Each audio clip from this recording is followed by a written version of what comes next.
आप थी क्लास में कल? रुबाब अशरफ, शुक्ता शवाल, शादी, बच्चे सारे स्टूडेंट्स थे क्लास में कल? आप लोगों ने इस्लामिया की क्लास ली थी?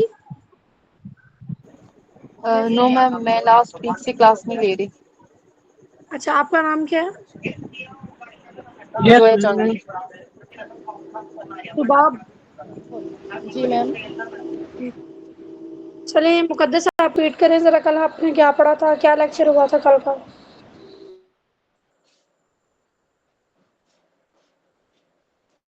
हाँ जी मुकद्दस फातिमा, उसके अलावा शगुफ्ता शवाल और बाकी हाँ दो जी। तीन स्टूडेंट्स हैं क्लास में। बच्चे रिपीट करें, रिवाइज करें कल आपने क्या पढ़ा था। हाँ जी मैम, हमने हजरत मोहम्मद सल्लल्लाहु अलैहि वसल्लम की जिंदगी के बारे में आपको मैम पढ़ा कल था। हजरत हलीमा सादिया के बारे में पढ़ा था कि उनके हिसाब से सल्लल्लाहु।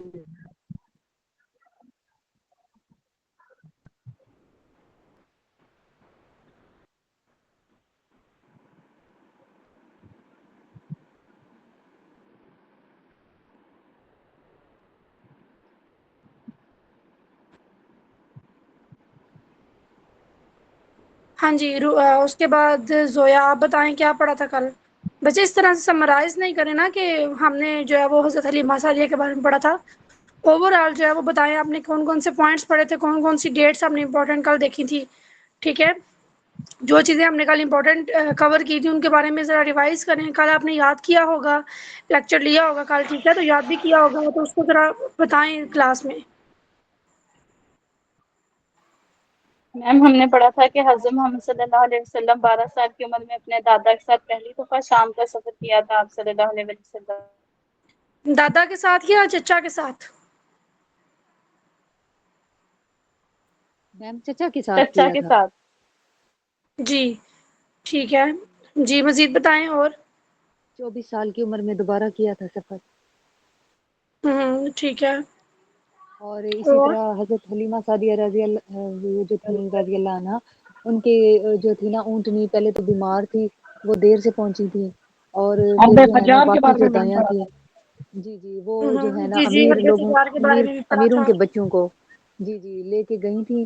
तो आप सल्लल्लाहु अलैहि वसल्लम को फिर एंड में ये लेने आई थी। एक तो आप सल्लल्लाहु अलैहि वसल्लम यतीम थे, फिर उनको लेके गई थी तो बहुत सारे मौजज़ात हुए थे उनके घर में। उनकी ऊँटनी भी बिल्कुल ठीक हो गई थी। और उनके बच्चे जब खेलते थे आप सल्लल्लाहु अलैहि वसल्लम के साथ तो मुख्तलिफ मौजज़ात होते थे। और फिर जो है ठीक है, ना इसके आप अलावा बच्चे सल्लल्लाहु मुझे अलैहि ये वसल्लम बताएं कि जो है वो खाना काबा की तामीर कब करवाई गई? खाना नबी काबा पाक की सल्लल्लाहु अलैहि वसल्लम ने खाना तामीर काबा की तामीर कब करवाई थी? Uh, what was the age date? कुछ कौन सी डेट थी? Yes anyone in the class? Ma'am 605 AD में दोबारा तमीर करवाया था खाना काबा, और नबी पाक सल्लल्लाहु अलैहि वसल्लम की उम्र उस 35 टाइम साल 35 35 साल सेवन। की एज।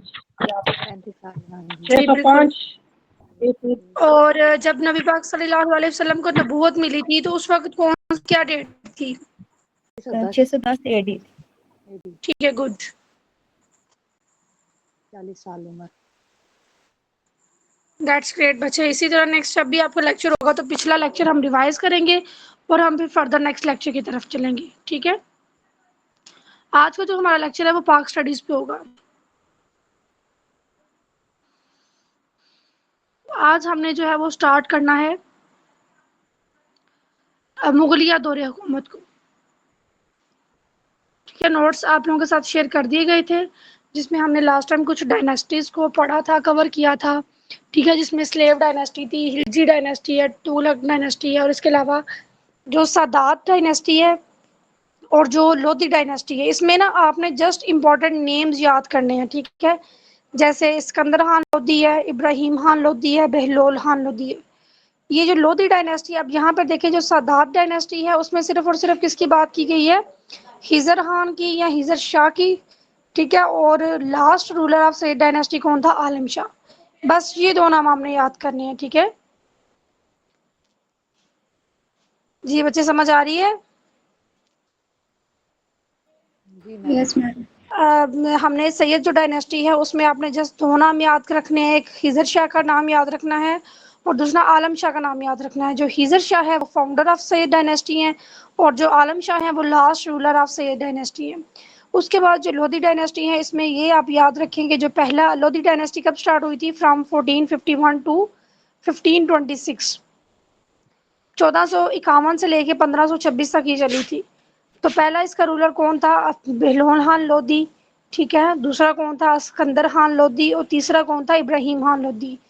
आपने ये याद रखना है। अब दूसरी चीज़ इसमें जो इम्पोर्टेंट, आपने इस इनके ना बस नाम याद रखने हैं, इनको इतना ज़्यादा जो है ना वो डिटेल में जाने की ज़रूरत नहीं है। सिकंदर खान लोधी जो है वो कहाँ पर उसने अपने उसकी कहाँ पर उसने रूल किए, या वो कहाँ कौन सा एरिया उसके अंडर था, वो था आगरा। बेहलोल खान जो लोधी था वो जो था उसके पास दिल्ली सल्तनत थी, ठीक है। और मतलब ये कहा जाता है कि लोधी हुकूमत का सबसे बड़ा अरसा भी बेहलोल खान लोधी ने जो है वो उसके पास थी, हुकूमत उसके पास रही है। और तीसरी हम बात कर लेते हैं इब्राहिम खान लोधी की।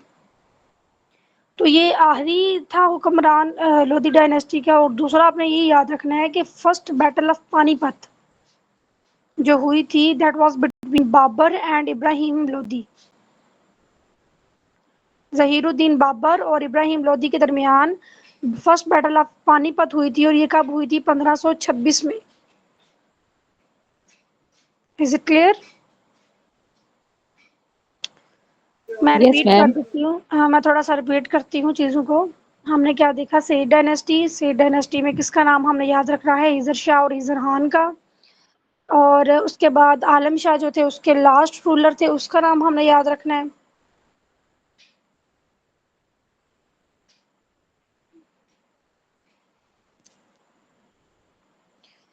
उसके बाद जो लोधी डायनेस्टी है, लोधी डायनेस्टी में हमने 3 नाम याद रखने हैं, बेहलोल खान लोधी, सिकंदर खान लोधी और इब्राहिम खान लोधी। इसमें जो इम्पोर्टेंट कौन सा, बेहलोल खान लोधी इस वजह से इम्पोर्टेंट होगा कि उसने ज़्यादा टाइम जो है वो रूल किया है, ठीक है। इस डायनेस्टी में ज़्यादा टाइम उसने रूल किया है। उसके बाद अगर हम बात करें सिकंदर खान लोधी की, तो वो कहाँ पर था, आगरा में, दिल्ली में, इंडिया में, ठीक है। जो अभी का इंडिया, वहाँ पर कौन से दरिया के किनारे आगरा है, ठीक है, दरिया जमुना के। और आगरा में एक और इम्पोर्टेंट क्या लेके जगह है, वो कौन सी है, ताजमहल। ताजमहल, ठीक है, ताजमहल। ताजमहल। उसके बाद बात करते हैं इब्राहिम खान लोधी की। तो ये कौन थे, फर्स्ट बैटल ऑफ जो पानीपत हुई थी, वो इब्राहिम खान लोधी और ज़हीरुद्दीन बाबर के दरमियान हुई थी। यहाँ तक क्लियर है। हमने 2 डायनेस्टीज देख ली, सैयद डायनेस्टी और लोधी डायनेस्टी। सैयद में हमने सिर्फ 2 जो हुक्मरान थे, एक उनका जो पहला था हीज़र शाह, और एक जो उनका आखिरी था आलम शाह, उसके बारे में पढ़ा। और लोधी डायनेस्टी में हमने 3 के बारे में पढ़ा, बेहलोल खान लोधी, सिकंदर खान लोधी और इब्राहिम खान लोधी। यहाँ तक बच्चे आप बिल्कुल क्लियर कर लें चीज़ों को, ठीक है। नेक्स्ट जो हम पढ़ने जा रहे हैं वो बहुत इंपॉर्टेंट है, वो है मुगलिया दौरे हुकूमत, ठीक है। नेक्स्ट हम क्या पढ़ने जा रहे हैं, मुगलिया दौरे हुकूमत, या फिर इसको क्या बोलते हैं, मुगल एम्पायर। मुगल एम्पायर की अगर हम बात करें तो ये स्टार्ट हुआ था 1526 में और ख़त्म कब हुआ था, 1857 में। मुगलिया दौरे हुकूमत स्टार्ट कब हुआ था, 1526 में, ठीक है। इनका जो दौरे हुकूमत था कब स्टार्ट हुआ, 1526 में, और ख़त्म कब हुआ, 1857 में। अब 1857 के बाद क्या हुआ था, किसका दौर था, मतलब किसने आके जो है वो सब कॉन्टिनेंट पे रूल किया था, अंग्रेजों ने मैम। ब्रिटिश। यस, ब्रिटिशर्स ने, ठीक है, अंग्रेजों ने किया था। अब जो मुगल थे उन्होंने कितने साल हुकूमत की, 331 साल, 331 साल उन्होंने हुकूमत की। और टोटल जो मुगल हुक्मरान गुजरे हैं वो कितने गुजरे हैं, 20।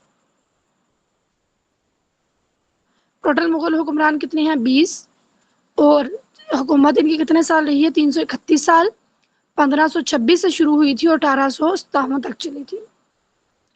और 1526 से पहले क्या था, 1526 से पहले हमने कुछ डायनेस्टीज को देखा था। जैसे सबसे पहले डायनेस्टी, सबसे पहली वो डायनेस्टी मुझे बताएं जिसके बारे में हमने पढ़ा है पाक अफेयर्स में, वो कौन सी डायनेस्टी थी, जिस डायनेस्टी में डिफरेंट जो है आपके इन्वेडर्स जो आए थे और सब कॉन्टिनेंट में, वो कौन सी डायनेस्टी थी उस वक्त, मोहम्मद बिन कासिम से स्टार्ट हुआ। जी बच्चे, मोहम्मद बिन कासिम से स्टार्ट किया था, लेकिन वो उस वक़्त कौन सी डायनेस्टी चल रही थी? उमैया डायनेस्टी। उमैया हाँ डायनेस्टी, जी। Yes very good. उसके बाद हमने कौन सी डायनेस्टी देखी? गजनवी डायनेस्टी। अब्बासी वाला। ठीक है, अब्बासी तो फिर दूसरे रीजन में चल पड़ी ना, लेकिन यहाँ पर जो हम सब कॉन्टिनेंट में हाँ कौन जी, सी आई गजनवी। थी? गजनवी डायनेस्टी। गजनवी। फिर हमने कौन सी डायनेस्टी देखी गजनवी डायनेस्टी के बाद? गौरी गौरी डायनेस्टी। डायनेस्टी। घोड़ी। गौरी के बाद कौन सी देखी है? दिल्ली ममलूक। मुगलात। सल्तनत। दिल्ली जी। सल्तनत। फिर हमने दिल्ली सल्तनत देखी है। फिर दिल्ली सल्तनत के अंदर क्या था? स्लेव डायनेस्टी है, ठीक है। फिर उसके बाद तुगलक डायनेस्टी है, हिजरी डायनेस्टी है, सद्दात डायनेस्टी है, लोधी डायनेस्टी है। ये सारी किसके अंदर आती हैं? दिल्ली सल्तनत के अंदर। दिल्ली और फिर सल्तनत। उसके बाद हमने किसको देखा? मुगल एम्पायर को, जो कि हम आज स्टार्ट करने जा रहे हैं। तो बच्चे आपने क्या करना है, स्टार्टिंग वाली चीज़ें भी जब हम लेक्चर लेंगे, चाहे वो इस्लामिक स्टडी का हो, चाहे वो पाक अफेयर्स का हो, तो पीछे वाली चीज़ों को भी हम साथ साथ टच में रखेंगे, उनको थोड़ा रिवाइज करेंगे, क्योंकि हिस्ट्री है ना, अगर आप उसको रिवाइज नहीं करेंगे तो हिस्ट्री भूल जाएगी। तो कोशिश किया करें जब भी आप लेक्चर लेते हैं, या जैसे अभी आज आपका पाक अफेयर्स का लेक्चर हो रहा है, तो नेक्स्ट जब आप इसको पढ़ना शुरू करें, इसकी तैयारी करें, तो पिछले नोट्स भी अपने रिवाइज करें साथ। समझ आ गई? बिकॉज जो आपकी कामयाबी होती है ना, वो ज़्यादा लर्निंग पे डिपेंड नहीं करती, वो डिपेंड करती है आपके रिवीजन पे। तो ये कहा जाता है रिवीजन इज की टू सक्सेस। जितना ज़्यादा आप चीज़ों को रिवाइज करते हैं, उतनी ज़्यादा आपकी सक्सेस होती है। चले हम नेक्स्ट स्टार्ट करते हैं कि जो मुगल एम्पायर है, उसमें हम सबसे पहले पहले जो 6 रूलर्स हैं उनके बारे में पढ़ते हैं। ठीक है, उनको बोलते हैं ग्रेटर मुगल्स। कितने हैं वो? 6। लेकिन टोटल कितने आ चुके हैं? 20। 20। अब ये जो पहले 6 ग्रेटर मुगल्स हैं, ये कहाँ से स्टार्ट हो रहे हैं? From 1526 to 1707। 1526 से लेकर 1707 तक 1707। कितने साल बन जाते हैं? 74 नहीं प्लस 7। ये ये हो जाएंगे 1526 मैम। से लेके 1707 तक कितने साल बनते हैं? मैम ये हो जाएंगे 100।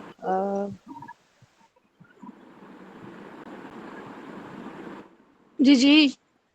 119। 119। हाँ जी, ईयर्स। 119। किस तरह? ईयर्स।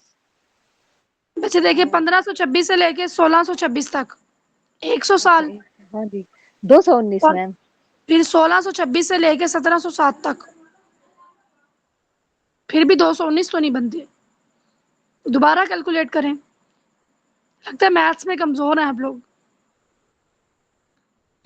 दोबारा कैलकुलेट करें।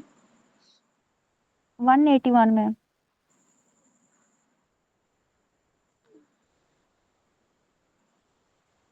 यस 181। ठीक है, 181 साल बन रहे हैं।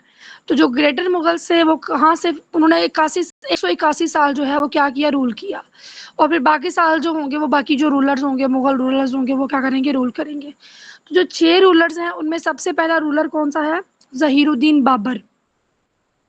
जी बच्चे, पहला रूलर कौन सा होगा? ज़हीरुद्दीन बाबर। उसके बाद ये जो मैंने वो यहाँ पे जो एब्रीविएशन लिखी हुई है ना, आपने इससे याद रखना है चीज़ों को। बी से ज़हीरुद्दीन बाबर, ए से हुमायूं, ए से अकबर, उसके बाद जे से जहांगीर, जहांगीर। एस से शाहजहां। शाहजहां। ठीक है, शाहजहां। ए- और ए से औरंगजेब। औरंगजेब। शाहजहां। ठीक है, ऐसे क्या आएगा? शाहजहां। अब आपने यही चीजें याद रखनी है कि जो बाबर है, उसका बेटा जो है, उसका नाम क्या है? हुमायूं। हुमायूं के बेटे का नाम क्या है? अकबर। अकबर के बेटे का नाम क्या है? जहांगीर। जहांगीर के बेटे का नाम क्या है? शाहजहां। और शाहजहां के बेटे का नाम क्या होगा? औरंगजेब। क्लियर है बच्चे यहाँ तक? Yes ma'am. अच्छा, 2 तरह से हम मुगल्स को डिवाइड करते हैं। नंबर 1 पे ग्रेटर मुगल्स आएंगे जो कि 6 हैं, और नंबर 2 पे क्या आएंगे? लेटर मुगल जो बाद में आए थे, वो 1707 से लेके 1857 तक क्या करेंगे? रूल करेंगे। हाँ जी बच्चे, यहाँ तक ये वाली फर्स्ट स्लाइड सबको क्लियर है जो स्टूडेंट्स क्लास में मौजूद हैं? Yes ma'am. Yes ma'am. जी, नेक्स्ट हम चलते हैं। अब होता क्या है कि 1483 में एक जगह का नाम है फरगाना। और वो जो फरगाना रीजन है या जगह है, वो कहाँ पर मौजूद है? मौजूद है अजरबैजान में, उज़्बेकिस्तान में, ठीक है। अफगानिस्तान के ऊपर है उज़्बेकिस्तान, वहां पर एक रीजन है, उसका नाम है, उस जगह का नाम है फरगाना। फरगाना में जो है एक नवाब रहता है, उसका नाम है उमर शेख मिर्जा, और उसकी जो बेगम है उसका नाम है कतलाग निगार खान, ठीक है। नवाब उमर शेख मिर्जा और कतलाग निगार खान के यहाँ एक बेटा पैदा होता है, और उस बेटे का नाम क्या था? ज़हीरुद्दीन बाबर। चूंकि हम मुगल एम्पायर पढ़ रहे हैं, मुगल एम्पायर का फाउंडर कौन है? ज़हीरुद्दीन बाबर, जो कि 1526 से लेके 1530 तक क्या रहेगा? एम्पायर मतलब वो रूल करेगा 1526 से लेके 1530 तक, 4 साल। अब फाउंडर कौन है मुगल डायनेस्टी का? ज़हीरुद्दीन बाबर। तो ज़हीरुद्दीन बाबर किसके यहाँ पैदा होता है? उसके वालिद का नाम क्या है? नवाब उमर शेख मिर्जा, और उसकी वालदा का नाम क्या है? कतलाग निगार खान। इन दोनों के यहाँ जो बेटा पैदा होता है उसका नाम क्या है? ज़हीरुद्दीन बाबर। पेपर में ये क्वेश्चन आता है कि ज़हीरुद्दीन बाबर कहाँ पे पैदा हुए? फरगाना में। और फरगाना कहाँ पर है? उज़्बेकिस्तान में, मतलब सेंट्रल एशिया में। फिर ये है कि क्या तारीख थी जब जो है ज़हीरुद्दीन बाबर पैदा हुए? ये कब ज़हीरुद्दीन बाबर पैदा हुआ? तो 1483 में, 1483 में। समझ आ गई? 1483 में पैदा होता है। ये जो फर्स्ट 2 लाइंस है ना, इसमें देखे 4 क्वेश्चंस बन रहे हैं। ज़हीरुद्दीन बाबर कब पैदा हुआ? 1483 में, ठीक है। उसके बाप का नाम क्या था? उमर शेख मिर्जा। उसकी माँ का नाम क्या था? कतलाग निगार खान, जो कि कतलाग निगार खान थी ना, वो चंगेज खान की नस्ल में से थी। और जो नवाब उमर शेख मिर्जा है ना, ये तैमूर लंगड़ा है उसकी नस्ल में से थे। बेसिकली ये चंगेज खान और तैमूर जो है, ये दोनों क्या थे? मंगोल थे। अच्छा, ये मंगोल थे। उसके बाद हम ये नेक्स्ट देखते हैं कि 1483 में ज़हीरुद्दीन बाबर पैदा हुए, और 1494 में, ठीक है, 1494 में क्या होता है कि उसके बाप की डेथ हो जाती है 1494 में। उसके बाप की डेथ हो जाती है तो जो ज़हीरुद्दीन बाबर है वो बन जाता है फरगाना का सरदार। अब यहाँ पर आप गौर करें कि जो ज़हीरुद्दीन बाबर है वो 11 साल की उम्र में फरगाना का सरदार मुकर्रर हो जाता है। और वो 11 साल की उम्र में सरदार मुकर्रर क्यों होगा? क्योंकि उसके वालिद की डेथ हो जाएगी।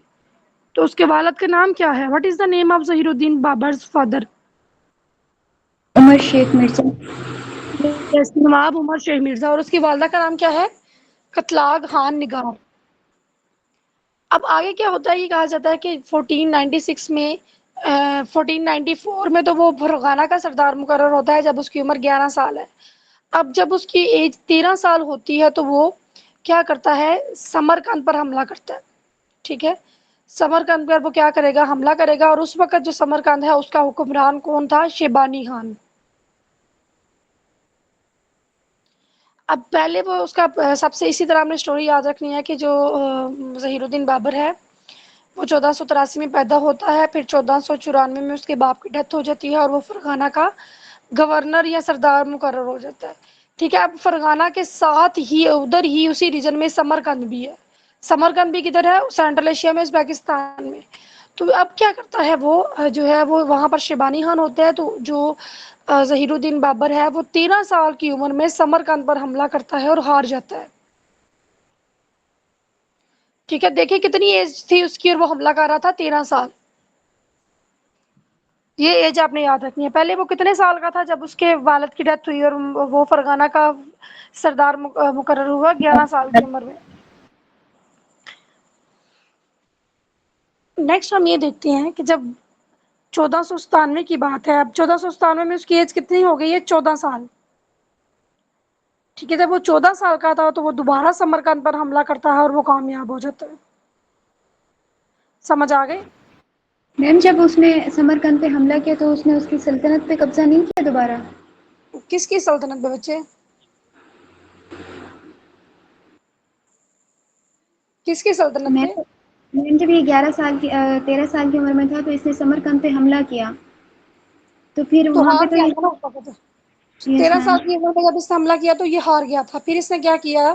1497 में दोबारा हमला किया और उसमें कामयाब हो गया। अब ज़रा इसकी ना स्टोरी कुछ इस तरह से थी कि इसके कब्ज़े में फ़रगाना था, ठीक है? और ये क्या कर रहा था, समरकंद पे अटैक कर रहा था। तो जब ये समरकंद पे अटैक करता तो फ़रगाना क्या था, फ़रगाना ज़ाहिर है ये फ़रगाना में मौजूद नहीं था। तो उस वक़्त क्या हुआ, फ़रगाना पे किसी ने जो है वो कुछ और लोग थे, ज़ाहिर है उस वक़्त काफ़ी ज़्यादा लोग, जो आपको पता है कि एम्पायर उसके लिए, स्टेट के लिए, तख्त के लिए जो है ना वो लड़ते थे और इस तरह से, मतलब ये काफ़ी ज़्यादा वाक़यात आप इसमें देखेंगे। जब वो समरकंद पे हमला करने गया तो फ़रगाना को बिल्कुल वो छोड़ गया, तो फ़रगाना पे लोगों ने हमला कर लिया। कुछ लोग आए, उन्होंने क्या किया, फ़रगाना पे काबिज़ हो गए। और जब वो उसने समरकंद पे कब्ज़ा कर लिया, अब फ़रगाना किसी और ने कब्ज़ा कर लिया फ़रगाना पे।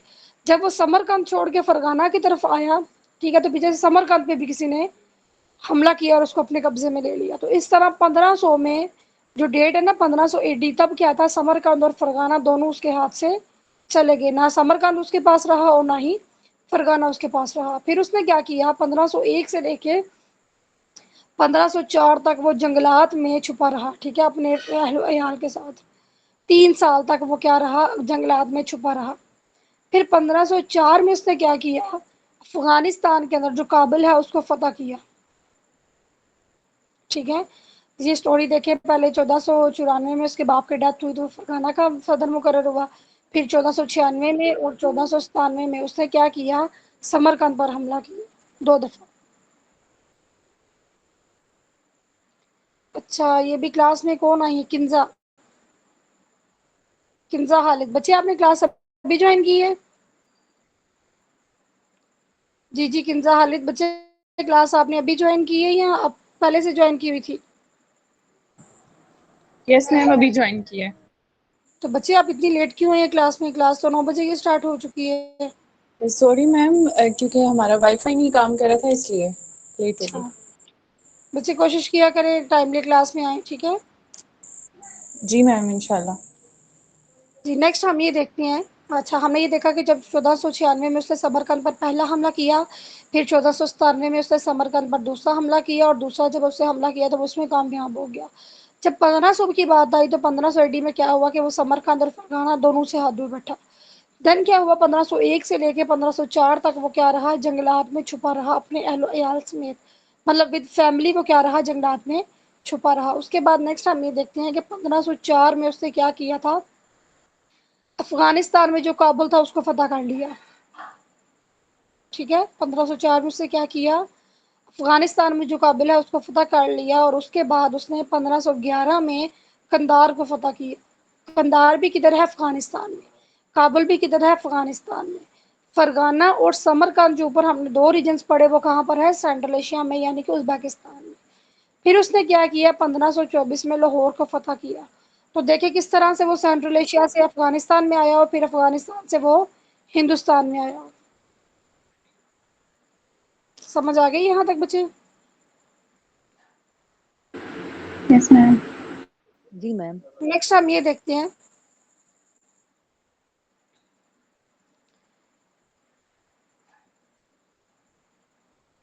अब राजस्थान में अगर हम बात करें, जो राजस्थान इंडिया की ना सबसे बड़ी स्टेट है।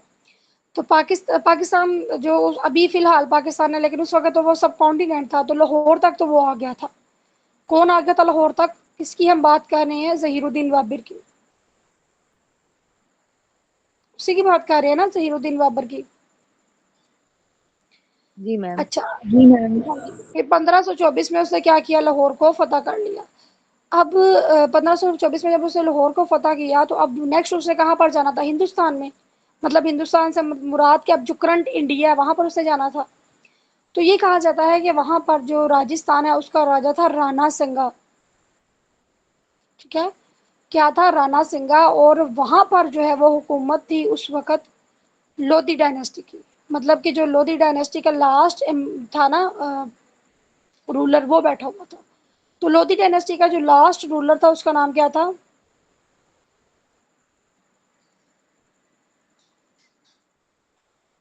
जी, लोधी डायनेस्टी अभी हमने पढ़ी है, इब्राहिम लोधी और लोधी। इब्राहिम इब्राहिम लोधी। लोधी। इब्राहिम लोधी, पहले का नाम हाँ। क्या था? पहले था फर्स्ट वाज बहलूल। बहलोल खान बहलूल। लोधी। दूसरा कौन सा था? सिकंदर। सिकंदर लोधी, ठीक है। और तीसरा कौन सा है?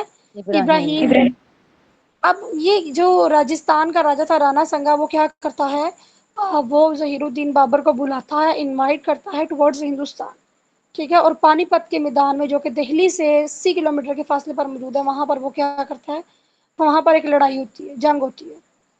अब जो जंग है ना, वो राणा संगा के दरमियान नहीं हो रही, राणा संगा उसको इनवाइट कर रहा है, ठीक है। राणा संगा और ज़हीरुद्दीन बाबर उस वक़्त क्या थे, उस वक़्त वो इकट्ठे थे, वो दोनों मिल के आप कह लें कि जंग लड़े थे। राणा संगा के पीछे सियासत थी एक, कि जो है ज़हीरुद्दीन बाबर अगर आएगा, वो मेरे साथ आकर यहाँ पर जंग लड़ेगा, तो जो दिल्ली का इलाका है वो तो, जो ज़हीरुद्दीन बाबर है वो तो ऑलरेडी वहाँ पर है, अफ़गानिस्तान में है, और लाहौर वगैरह उसने फ़तह किया है, तो वो उधर है, तो वो यहाँ पे जंग करेगा। अगर फ़तह हो जाती है तो वो यहाँ से वापस चला जाएगा और हुकूमत मैं संभाल लूँगा, ठीक है। उसकी ये पीछे सियासत थी। अच्छा, नेक्स्ट हम ये देखते हैं कि फिर क्या हुआ। पानीपत के मैदान में वो जंग होती है, किसके दरमियान में, ज़हीरुद्दीन बाबर के दरमियान और इब्राहिम खान लोदी के दरमियान, ठीक है।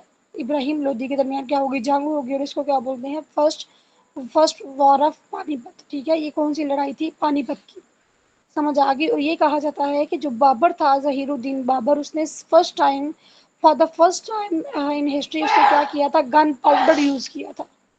उससे पहले किसी ने भी गन पाउडर यूज़ नहीं था किया, और उसने क्या किया था, जंग में गन पाउडर यूज़ किया था। जी बच्चे, क्लियर है यहाँ तक? जी मैम। अब 1526 में क्या हुआ, पानीपत की पहली जंग हुई, और ज़हीरुद्दीन बाबर ने किसको फतह कर लिया, दिल्ली को फतह कर लिया। ठीक हो गया। Yes ma'am. ओके, नेक्स्ट हम चलते हैं। अब जो ना कुछ इसकी बैटल्स थी, या जो इसकी वॉर्स थी या बैटल्स थी, उनको आपने ना अच्छे तरीके से याद करना है, ये बहुत इंपॉर्टेंट है, ठीक है। इसी में से क्वेश्चंस आते हैं। जो बाबर का था ना रूल, मतलब जब तक उसने रूल किया, जो उसका एरा था, जो उसका टाइम पीरियड था, उसमें जो ज़्यादा क्वेश्चंस आते हैं उसकी, ये इन्हीं बैटल्स में से आती है। तो इसको फिर देख लेते हैं। नीचे लिखा हुआ है ज़हीरुद्दीन बाबर, इसका जो है वो टाइम पीरियड कहाँ से कहाँ तक था, 1526 से 1530 तक था, ऐसा ही है। जी बच्चों। सॉरी मैं आपको इंटरप्ट कर रही हूँ। ये जो एएसएफ के होते हैं टेस्ट, उसमें भी ये क्वेश्चन की तरह आते हैं टेस्ट में, मतलब क्वेश्चंस आते हैं या एमसीक्यू वगैरह आते हैं? नहीं नहीं बच्चे, कौन सा टेस्ट कह रहे हैं आप? एएसएफ का मैम, एयरपोर्ट सिक्योरिटी का। ये एमसीक्यूज आएंगे, ठीक है। ठीक और है। यहाँ पे बेसिकली ये इस तरह, इस वजह से सेंटेंसेस की शक्ल में है या रिटर्न फॉर्म में है, क्योंकि ये देखिए, अगर स्टोरी की तरह आप पढ़ती है ना, तो चीज़ें फिर आप उसको रिलेट करके याद कर लेते हो। यस लेकिन ये, मैम, वो तो ठीक है, लेकिन सिर्फ मैं कंफर्मेशन करी थी कि इस तरह से आते हैं, मतलब एमसीक्यू आते हैं या क्वेश्चंस आते हैं? एमसीक्यूज होते हैं, एमसीक्यूज। पीपीएससी ठीक है। और एफपीएससी के मोस्टली जितने भी पेपर्स हैं ना, वो वन पेपर जो होती है वो एमसीक्यूज टाइप होती है। और कुछ ऐसे एग्जाम्स हैं जिनमें ना, अब करंटली उन्होंने क्राइटेरिया चेंज कर दिया है, और उसमें ये होता है कि पहले जो है वो रिटन टेस्ट होता है, और जो रिटन टेस्ट में क्वालिफाई कर जाता है वो फिर उसका डिस्क्रिप्टिव टेस्ट होता है। और जो डिस्क्रिप्टिव टेस्ट होता है ना, ये कुछ पोस्ट के लिए है, नॉट फॉर ऑल पोस्ट। मतलब ये कुछ पोस्ट के लिए, उसके अंदर क्या होता है कि जब रिटन आप क्लियर कर लेते हो, तो उसके बाद जो डिस्क्रिप्टिव होता है उसमें वो ऐसे टेस्ट होता है। ऐसे का टेस्ट मतलब इंग्लिश ऐसे हो सकता है या उर्दू ऐसे हो, फिर उसको पास करना जो है वो ज़रूरी होता है। और ये अभी ना कुछ पोस्ट के लिए उन्होंने ये वाला क्राइटेरिया रखा है, सारी पोस्ट के लिए नहीं है। तो एएसएफ के लिए भी है मैम?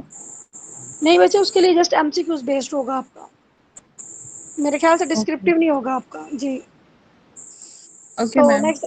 नेक्स्ट हम ये देखते हैं, हाँ जी, यहाँ पे हम पहुंचे थे बाबर का जो, बाबर कब पैदा हुआ था, किसी को याद है? जी मैम, 1483। 1483। जी शाबाश, 1483 में पैदा हुआ था।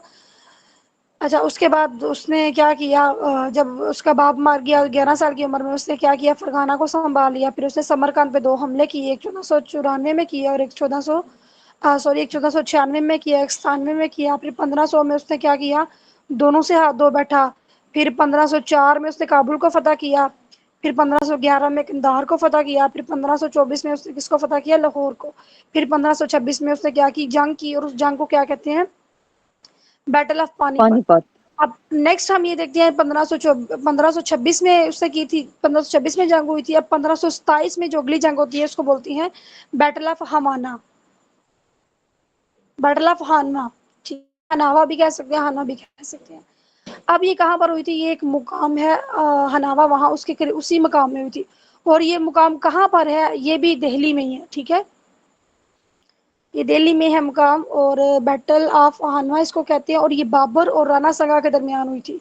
अब ये बाबर और राणा संगा के दरमियान क्यों हुई, जैसा कि मैंने पहले आपसे डिस्कस किया कि जो राणा संगा था उसकी ना ये पॉलिटिक थी पीछे कि जो बाबर होगा वो क्या करेगा, दिल्ली को जब फतह करेगा तो फिर वो तो चला जाएगा और दिल्ली जो मेरे कब्जे में आ जाएगा। तो इस तरह से नहीं था, वह उस पर वो काबिज कौन था, ज़हीरुद्दीन बाबर ही था। तो फिर इस वजह से जो राणा संगा था उसने किससे जंग की, बाबर से जंग की। तो लेकिन वो हार गया था। और जंग कौन जीत गया, ज़हीरुद्दीन बाबर। फिर उसके बाद नेक्स्ट जंग जो हुई 1528 में हुई, battle of Chanderi. Battle of Chanderi ये किस किस के दरमियान में हुई, ये हुई बाबर के दरमियान और मदनी राव के दरमियान। ठीक है, बस आप इतना याद रखें कि जो बैटल ऑफ चंदेरी थी वो किस किस के दरमियान हुई, बाबर के दरमियान और मदनी राव के दरमियान हुई। और जंग कौन जीत गया, बाबर जीत गया। उसके बाद 1529 में जो लास्ट इसकी बैटल थी वो थी बैटल ऑफ गोगरा।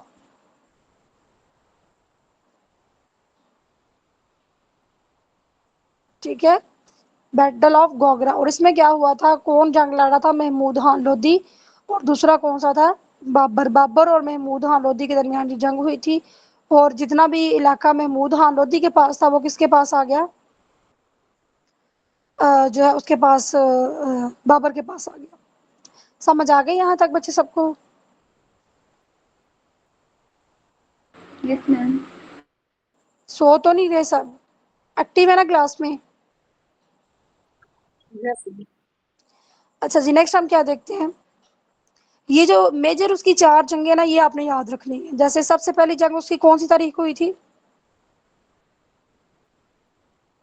पहली जंग जो बाबर ने लड़ी थी वो कौन सी डेट थी उसकी, 1526। 1526 में। 1526 बैटल ऑफ पानीपत। फिर दूसरी जंग पानीपत। बैटल ऑफ पहानवा 1527 में। फिर बैटल ऑफ चंदेरी 1528 में। फिर बैटल ऑफ गोगरा 1529 में। तो ये आपने याद रखनी है, इंपॉर्टेंट जंगे हैं, ठीक है, मैं फिर कह रही हूँ बेटा ये इंपॉर्टेंट बैटल्स हैं, इनको आपने याद रखना है, इन्हीं से मोस्टली जो है वो क्वेश्चन आती है। अब कुछ और चीज़ें हम बाबर के हवाले में देख लेते हैं। बाबरी मस्जिद जो बनी थी 1526 से 1527 में, वो जो है वो किसके नाम पे थी, बाबर के नाम पे। आप लोगों में से किसी को पता है कि बाबरी मस्जिद किधर है, पाकिस्तान में है या इंडिया में?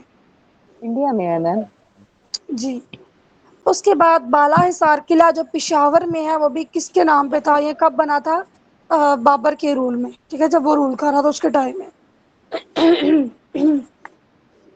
उसके बाद ये कहा जाता है कि बाबर की ना एक बहुत इंपॉर्टेंट बुक है जो बाबर की अपनी ही लाइफ के बारे में, ऑटोबायोग्राफी का मतलब क्या होता है कि जो अपनी ही जिंदगी के बारे में होती है।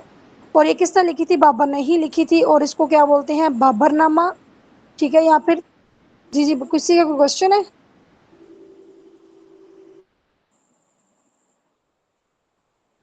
अच्छा, इसकी जो बुक थी जो इसने खुद लिखी थी अपने बारे में, अपने ऊपर, उसका नाम क्या था, बाबरनामा। और ये कौन सी लैंग्वेज में थी, तुर्क लैंग्वेज में, तुर्किश लैंग्वेज में या चुगताई लैंग्वेज में। एंड दैट इज सेट के जो चुगताई है ये भी किससे वर्ड आया है, टर्किश से।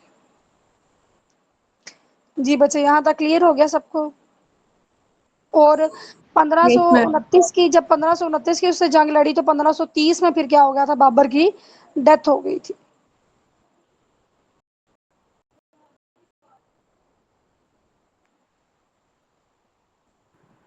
समझ आ गई बच्चे यहाँ मैम ये तक, ये स्लाइड्स में? बाबर जी की जी, डेथ किस तरह हुई थी? बाबर की डेथ किस तरह हुई थी? बाबर की डेथ, बच्चे इस पे मैंने नहीं देखा, मतलब कोई पास पेपर में ऐसा कोई क्वेश्चन नहीं था। तो फिर लेकिन इसके बारे में ना एक स्टोरी है, इसके बारे में एक स्टोरी आप बचपन से सुनते आ रहे हैं, वो है, उसको आप थोड़ा रिलेट कर सकते हैं। कि ये कहा जाता है कि जो बाबर था उसका जो बेटा था ना, नसीरुद्दीन हुमायूं, वो बीमार हो गया था, ठीक है, वो बीमार हो गया।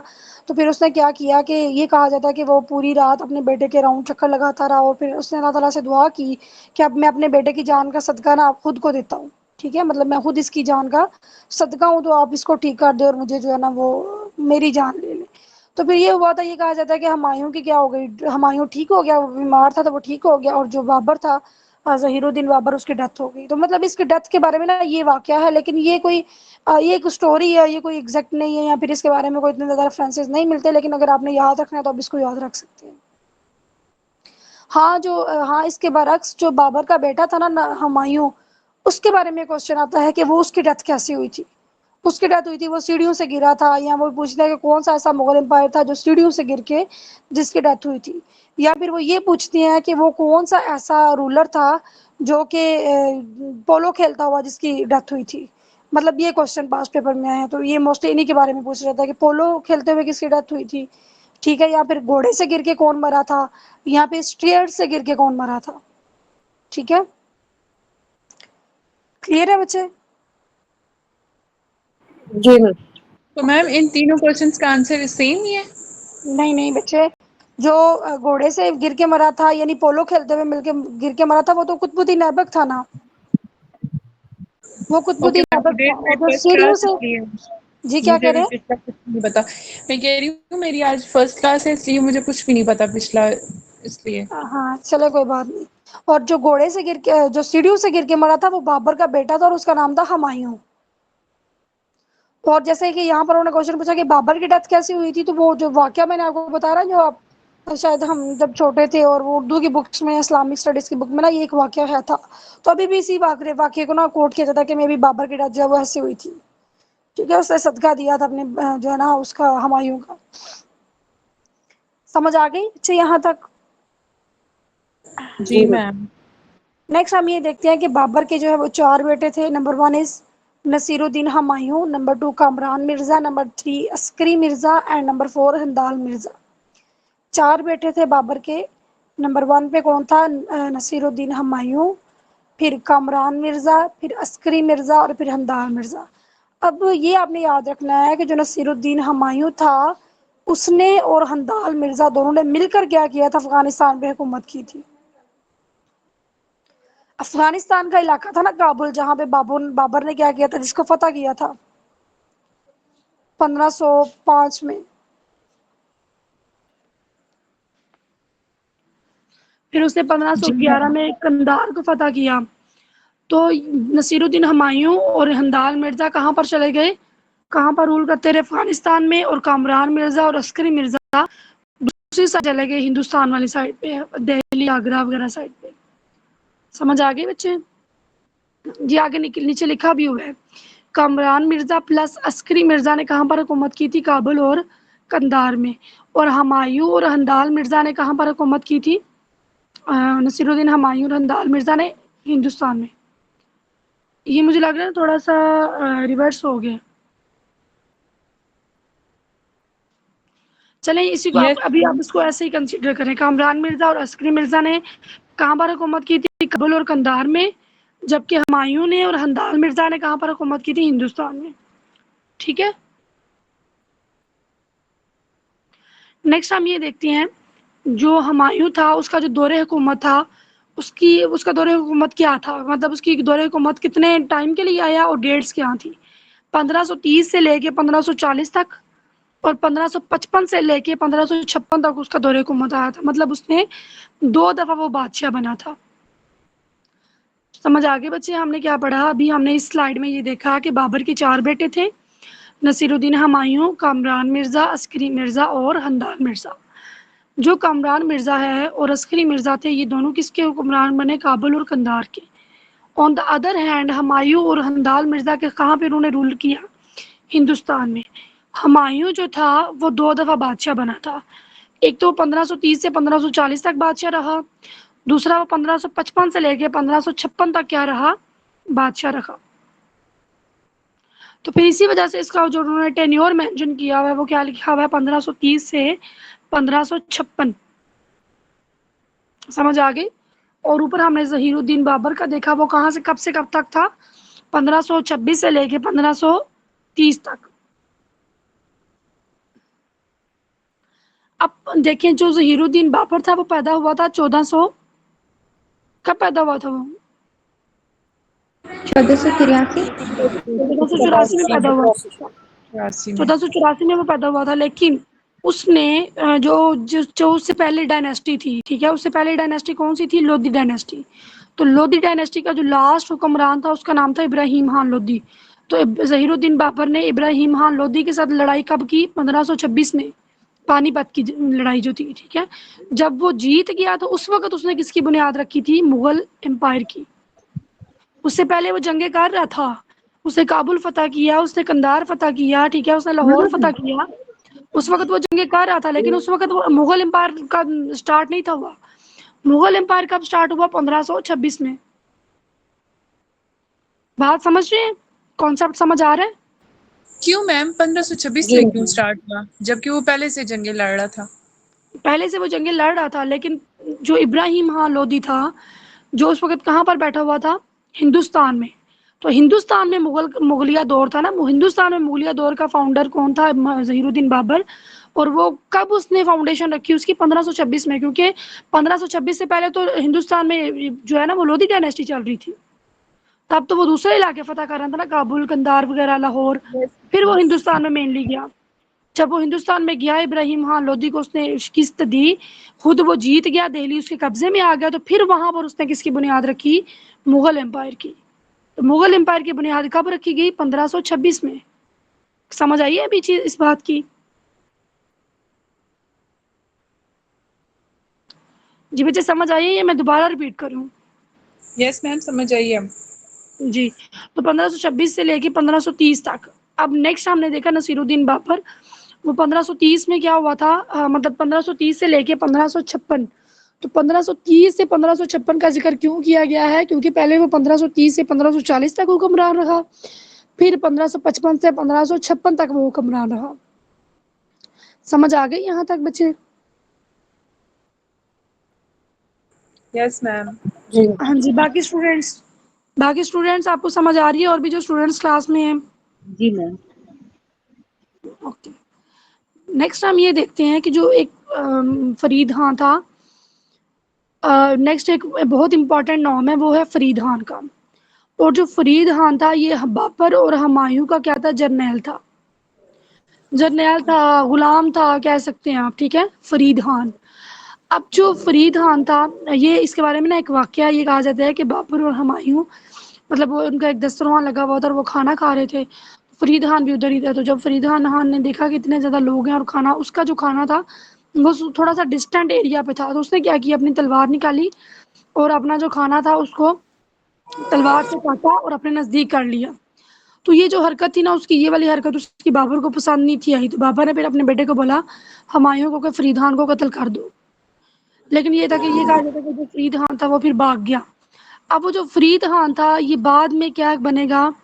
बाद में क्या कहलाएगा? शेर शाह सूरी। ठीक है। तो शेर शाह सूरी का असल नाम क्या है? फरीद खान। और आपको पता है शेर शाह सूरी जो है उसकी कोई कोई रिसेंट ऐसा काम जो उसने तब किया था और अभी तक मौजूद हो? कोई उसका ऐसे ही उसका जो उसने अपने दौर में कोई काम किया और वो अभी तक मौजूद हो? GT road. GT road. GT road किसने बनवाया था? बहुत मशहूर क्वेश्चन है ये। शेर शाह सूरी मतलब ने। ये जो ग्रैंड ट्रंक रोड था वो किसने बनवाया था? शेर शाह सूरी ने। जिसकी लेंथ कितनी थी? 2500 किलोमीटर। ठीक है, जिसकी लेंथ कितनी थी? 2500 किलोमीटर। चलिए हम नेक्स्ट देखते हैं, द बैटल ऑफ चौंसा। फिर हुई थी 1539 में बैटल ऑफ चौंसा, and that was between Sher Shah Suri and Humayun. और बैटल ऑफ चौंसा कहाँ पर हुई थी? ये हिंदुस्तान में हुई थी। जो मैम शेर शेर, शाह हाँ, उसको कत्ल नहीं कर दिया था उसने, हुमायूं ने? नहीं, कत्ल करने का उसके वालिद ने उसको बोला था, लेकिन वो भाग गया था। अच्छा। वो भाग के ना हिंदुस्तान चला गया था और वहां पे जाके क्या किया उसने? रूल किया। समझ आ गई यहाँ तक बच्चे? जी। कितने स्टूडेंट्स हैं क्लास में? Yes ma'am. 12 स्टूडेंट्स अभी क्लास में।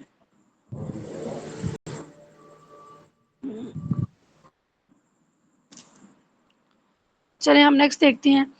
अच्छा, जो शेर शाह सूरी था, जो फरीद खान था, वो कहाँ चला गया? वो हिंदुस्तान में चला गया और वहां पर जाकर उसने कब्जा कर लिया, जो भी उसकी हुकूमत वहां पर हो गई। अब दरियाए जमुना के किनारे में है चौंसा, और दरियाए जमुना किधर है? आगरा। आगरा सिटी हमने पढ़ा है अभी, उसके किनारे में भी क्या है? वहां पर भी क्या है? दरियाए जमुना। अब ये कहा जाता है कि जब शेरशाह सूरी और हुमायूं के दरमियान जंग होती है तो हुमायूं जंग हार जाता है, और जब हुमायूं जंग हार जाता है तो वो क्या करता है, अपने घोड़े समेत उसने छलांग लगा दी जमुना जो रिवर था वहां पर, और इस तरह उसने क्या की थी, अपनी जान बचाई थी।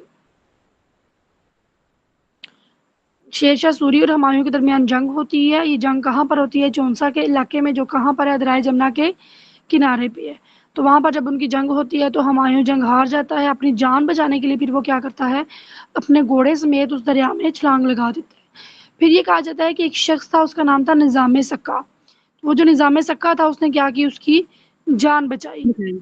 जी मैम। और जो हुमायूं था, नसीरुद्दीन हुमायूं, उसने ये कहा था उसको कि अगर मुझे दोबारा हुकूमत मिली तो मैं तुम्हें 2.5 दिन के लिए क्या करूंगा, बादशाह बनाऊंगा। और ये कहा बादशाह जाता है कि बनाऊंगा। शायद बाद में ना उसने जो निज़ाम सक्का था उसको 2.5 दिनों के लिए बादशाह भी बनाया था। उसके मैम बाद उसने मैम उसने 2.5 दिनों में फिर अपना कोई वो करेंसी निकालने नहीं की नहीं कोशिश की थी। नहीं बच्चे, अच्छा। निज़ाम सक्का उसका नाम था। अच्छा। जी जी। निज़ाम सक्का उसका नाम था। और इसके बारे में सिर्फ इतना ही है कि उसने 2.5 दिन के लिए बादशाह कौन सा हुक्मरान है किसको दी थी, और वो कौन सा हुक्मरान था, हुमायूं था, और किसको दी, उसने निज़ाम सक्का को दी। उसके बाद 1539 में जंग हुई। अब 1540 में दोबारा जंग हुई उनकी, और ये कहाँ पर हुई थी, बैटल ऑफ कनौज, जिसको बोलते हैं बैटल ऑफ कनौज। और ये कहाँ पर हुई थी, ये भी दिल्ली में हुई थी, और शेरशाह सूरी और हुमायूं के दरमियान हुई थी। अब दोबारा क्या हुआ, जो शेरशाह सूरी था वो जीत गया, और हुमायूं क्या हुआ, जंग हार गया। समझ आ गई। Yes ma'am. Yes ma'am. देखिए ना, 1539 में जो पहली जंग होती है ना इनकी, तो 1539 में शेरशाह सूरी और हुमायूं के दरमियान जब जंग होगी तो हुमायूं जंग हार जाता है, और शेरशाह सूरी क्या करता है, जंग जीत जाता है। जब वो शेरशाह सूरी जंग जीतता है 1539 में, तो फिर 1540 में वो क्या करता है, अपनी जो डायनेस्टी है, सूरी डायनेस्टी, उसकी बुनियाद रखता है। समझ आ गई। 1540 में वो क्या करेगा, अपनी डायनेस्टी की बुनियाद रखेगा। अब देखें, 1539 में जंग हुई, 1540 में जंग हुई। अब जो 1540 में भी जंग हुई उसमें भी हुमायूं हार जाता है और शेरशाह सूरी जीत जाता है। फिर वो क्या करता है, दिल्ली पे कब्जा कर लेता है। जब वो दिल्ली पे कब्जा करता है तो 1540 में कौन सी डायनेस्टी का आगाज होता है, सूरी डायनेस्टी का। ऊपर देखें जरा डेट, नसीरुद्दीन हुमायूं की डायनेस्टी कब से कब तक है, 1530 से 1526 तक। ऐसा ही है ना, 1530 से मैम 1556 55 तक। तक, 56 तक। अब यहाँ पर नीचे देखे, हमने देखा कि ये 2 दफा क्या कर रहा है, बादशाहत कर रहा है। पहले 1530 से 1540 तक। तो अब ये देखिए 1540 में जंग हार गया। ठीक है, जब ये जंग हार गया तो इसका रोल भी खत्म हो गया। अब ये क्या करता है, ये अपनी जान बचाने के लिए ईरान, मतलब ये कहा जाता है कि अपनी जान बचाने के लिए हिंदुस्तान से चला जाता है अपनी बेगम के साथ और बहराम खान के साथ काबुल की तरफ। ठीक है, जब ये काबुल की तरफ चला जाता है तो वहां पर इसके भाइयों की हुकूमत थी, कामरान और अस्करी मिर्जा की। वो दोनों क्या करते हैं, इससे इसके बेटे को ले लेंगे, ठीक है, अकबर को। इसके बेटे अकबर को वहां से दोनों उससे ले लेंगे, और इन तीनों को क्या करेंगे, निकाल देंगे, और ये तीनों क्या करेंगे, ईरान की तरफ चले जाएंगे। इससे पहले आप ये देख लें कि जब ये दिल्ली से काबुल की तरफ जा रहे होते हैं तो वहां पर जो पाकिस्तान में उमरकोट है ना, वहां पर इनके यहाँ एक बेटा पैदा होता है, उसका नाम क्या था, अकबर। मैं रिपीट कर देती हूँ चीज़ों को, कि जब नसीरुद्दीन हुमायूं जंग हार जाता है तो फिर वो अपनी बेगम के साथ और अपने गुलाम बहराम खान के साथ वो क्या करेगा, काबुल जाएगा। जब वो काबुल जाता है तो फिर क्या होगा, रास्ते में पाकिस्तान में सिंध के जो नज़दीक एक इलाका है, सिंध में बल्कि उमरकोट है, वहां पर उसके यहाँ एक बेटा पैदा होता है, उसका नाम है अकबर। फिर ये तीनों रवाना रवाना होते हैं काबुल की तरफ, और जब ये काबुल पहुंचते हैं तो वहां पर जो उसके दोनों भाई हैं, अस्करी मिर्जा। ये बहराम खान कौन होता है फिर इनके साथ? बहराम खान जो है वो गुलाम है। ओके। ठीक है, वो बिलोंग करता था ईरान से।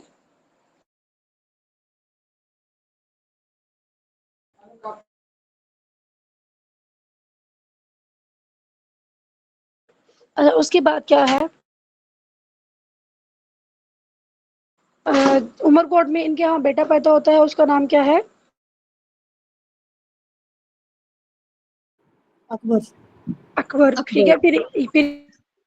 फिर ये जो है वो मूव करेंगे, काबुल की तरफ जाएंगे और वहां पर जो इसके दोनों भाई हैं, एक तो वो है ना अस्करी मिर्जा और दूसरे का नाम क्या है? कामरान। कमरान मिर्जा। कमरान। कमरान और अस्करी मिर्जा क्या करेंगे, वो भी इसके साथ बगावत करेंगे और इसको निकाल देंगे और उसके बेटे को रख लेंगे। अब क्या होगा, जो हुमायूं है और उसका जो गुलाम होगा बेहराम खान और उसकी जो बेगम है हमीदा बानो, ये मूव करेंगे तीनों किसकी तरफ, मतलब ये ईरान में चले जाएंगे और वहां पर क्या करेंगे, ये पनाह लेंगे और कुछ अरसा ये वहां पर गुजारेंगे। अब ईरान के अंदर जो हुमायूं है वो 15 साल गुजारेगा।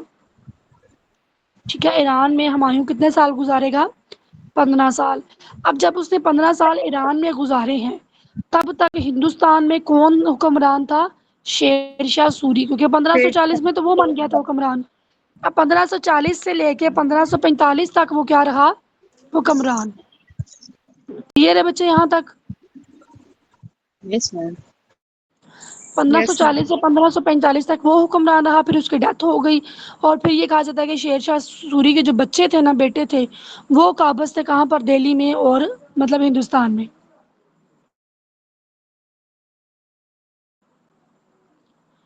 जी यहाँ तक क्लियर है सबको? यस। जी।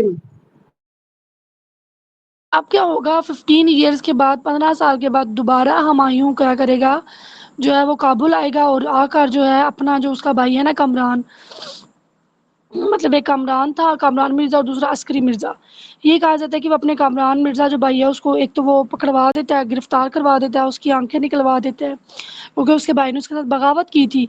लेकिन अस्करी मिर्जा को वो छोड़ देता है क्योंकि अस्करी मिर्जा ने क्या किया था, उसके बेटे की परवरिश की थी और उसके बेटे का नाम क्या था? अकबर। उसने उसके बेटे की क्या की थी? परवरिश की थी। फिर वो क्या करता है, अपने बेटे को लेकर आ जाता है ईरान में और अपने बेटे को छोड़ देता है बेहराम खान के पास। बेहराम खान कहाँ पर है? ईरान में। ठीक है, बेहराम खान कहाँ पर मौजूद है? ईरान में।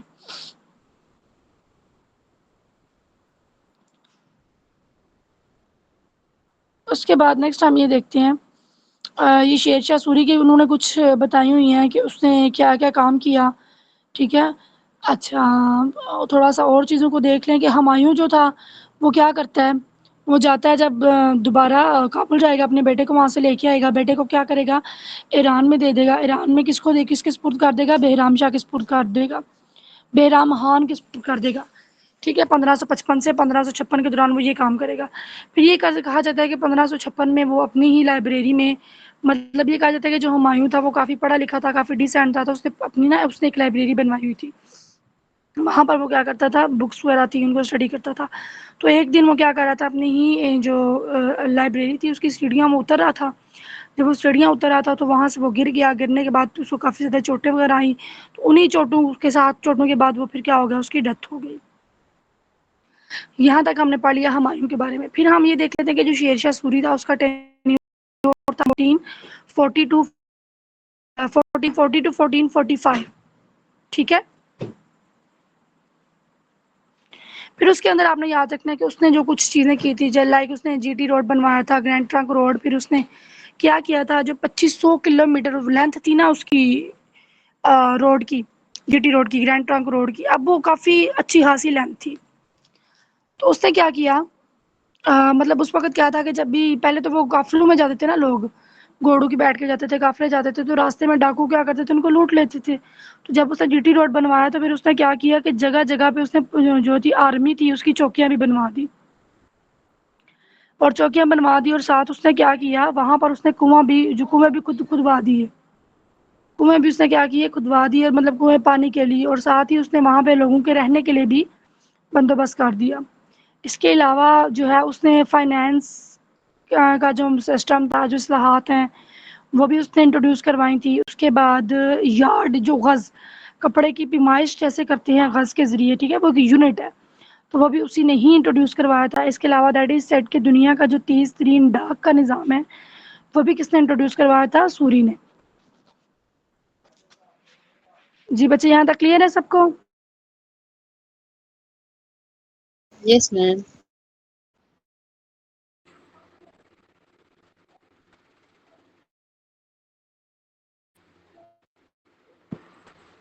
तो आप लोगों ने ये शेरशाह सूरी तक जो है वो चीज़ों को पढ़ लेना है। ये मैं नोट्स आपके साथ शेयर कर लूँगी, और अभी किसी भी बच्चे की कोई कन्फ्यूजन हो, समझ ना आई हो चीज़ों की, कोई भी क्वेश्चन हो तो आप मुझसे पूछ सकते हैं।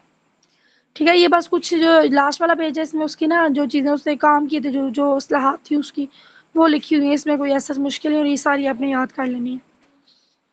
मतलब ये कहा जाता है कि जो शेरशाह सूरी था, इतना काम मुग़ल एम्पायर जो एम्पायर्स थे ना, उन्होंने 20 साल जो 20 थे ना, जिनको इतने साल जिन्होंने हुकूमत की थी, उन्होंने इतना काम नहीं था किया जितना कि शेरशाह सूरी ने 5 सालों में कर दिया था। ठीक है?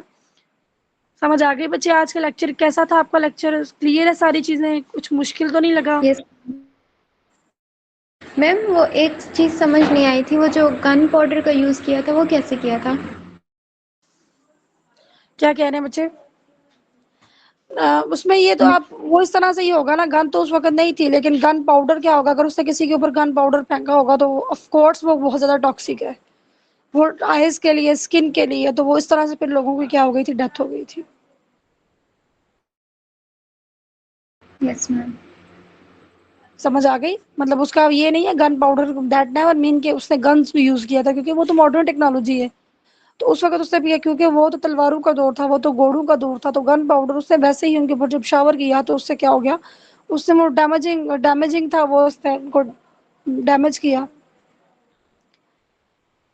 ओके बच्चे, मैं क्लास एंड कर रही हूँ। अगर आपका कोई भी क्वेश्चन है तो पूछ सकते हैं, और दूसरा ये एक चीज़ याद रखें कि कल जब आपकी क्लास होगी तो कल ये सारा लेक्चर जो आज हुआ है ये मैंने सुनना है, और तमाम स्टूडेंट्स इनको याद करके आएँगे। ठीक है? अगर आप लोग चाहते हैं कि आपकी अच्छी प्रिपरेशन हो तो चीज़ों को और इन कॉन्सेप्ट्स को, लेसन्स को अपने साथ-साथ याद करना है, और साथ-साथ अपने टीचर को आपने सुनाते जाना है। ठीक है? मैम, कल आपका लेक्चर होगा? जी बच्चे, मेरा ही लेक्चर होगा।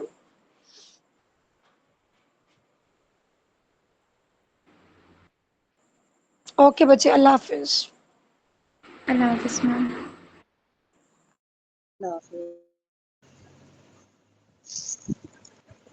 Did he? In the dynasty.